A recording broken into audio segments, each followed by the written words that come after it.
bonjour. Donc, je suis ici à Châtelet-Léal et je vais vous montrer un des fameux amis gilets jaunes que je vais vous présenter là.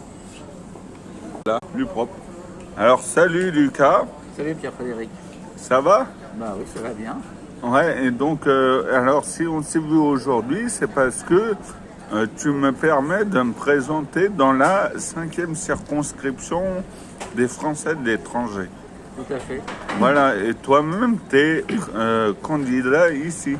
Voilà, bah, tous les deux, on est membres de Décidons nous-mêmes. Hein. On est là pour instaurer la démocratie directe, le RIC, le référendum d'initiative citoyenne, qui est devenu la revendication, je dirais, principale des Gilets jaunes, parce que c'est la clé qui ouvre à toutes les propositions pour que le peuple soit souverain.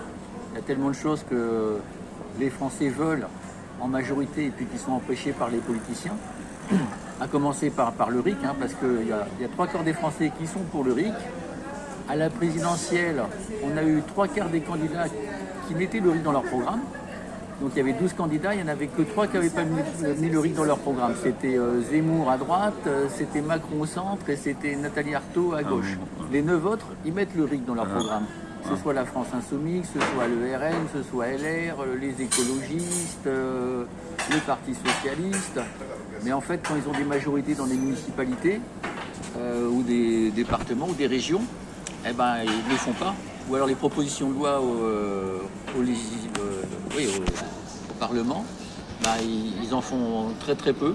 Jean-François Coulombe qu'en fait une, là, mais c'est très très peu suivi. Ah ouais? Il y a une loi, la loi de 2004 sur le référendum local, c'est la loi organique 1112, qui permet de faire du référendum local, et elle a été utilisée 69 fois en 20 ans.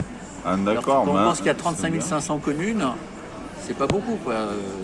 Ouais. Il y a Ménil-la-Hongre que vous pouvez regarder, c'est dans le nord où il y a le maire dans un petit village, hein, il y a quelques centaines d'habitants, qui fait de la démocratie directe, et c'est un exemple à suivre pour les municipales.